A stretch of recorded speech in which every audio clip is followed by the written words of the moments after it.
Hi there, folks, and welcome back to Rich Reviews. I want to thank all those people watching the Synopsis Party. I want to thank all those people who has been watching the Palm. I want to thank everyone who's watching the Woody Allen Film Cafe Society. I want to thank all those people who have been watching the O.J. Simpson documentary. I'm really appreciative of that. I'm happy with those who have been subscribing to this channel. Let's keep this up, folks. Let's keep going places. Thank you all. You're welcome. The Phenom, and it's written and directed by Buschel.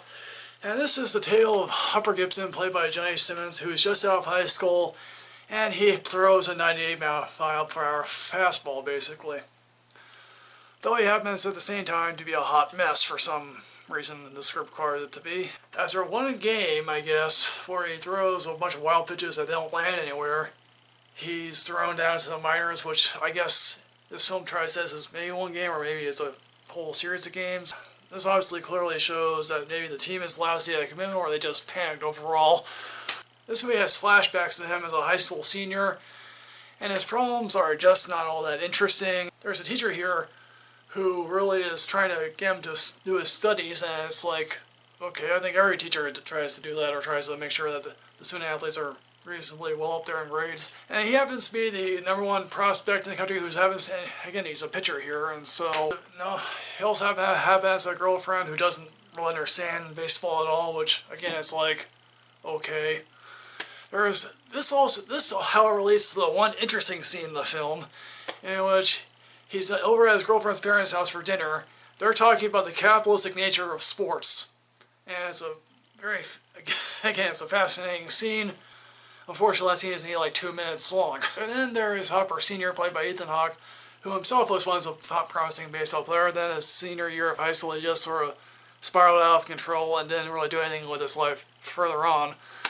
He's also now a petty criminal, I guess, who deals drugs, I guess. The Ethan Hawke character feels like he's from a completely different film. There is a period of sun for showing emotions during a baseball game, which is like, okay. He also makes him run suicide sprints out of his house at 11 o'clock at night, and he also tries to get him up to go for a jog at 5 o'clock in the morning, which, again, I guess maybe baseball players do that, I don't know.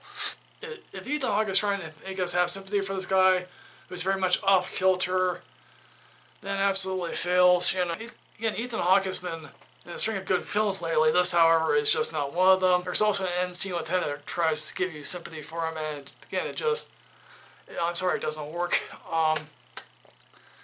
Johnny Simmons, again, it's like when it comes to Johnny Simmons, I don't buy him as a baseball player. Or maybe, again, he could be, a baseball player, but again, it's like, again, they only show maybe like 2 scenes of him actually playing a game of baseball, and they're quick cutaways, as well as being sent down to the minors, and due to the fact that he probably has problems.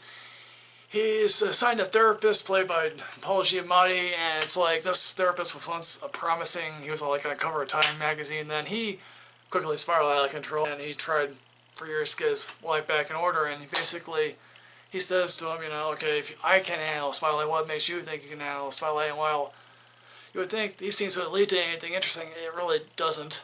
And again, it's like, Paul Giamatti, he's a great actor, but again, it's like, why would he want to do this film? I truly don't know. This film is like 80, 89 minutes long, but here's the thing, there's no real third act here. In the end, folks, good baseball films are a dime a dozen. However, this is just not a good baseball film. I'm giving this rating of only see it when you're drunk, because, hey, I'm a baseball player, let me throw a fastball here, yeah. So, folks, did you happen to see The Phenom? Did you not happen to see it at all? Because again, this film is out on Netflix, so, again, I don't suggest you see it. As always, folks, like, comment, subscribe, enrich yourself with knowledge, because otherwise you're going to be maybe a baseball player one day. Yeah, so, see you all.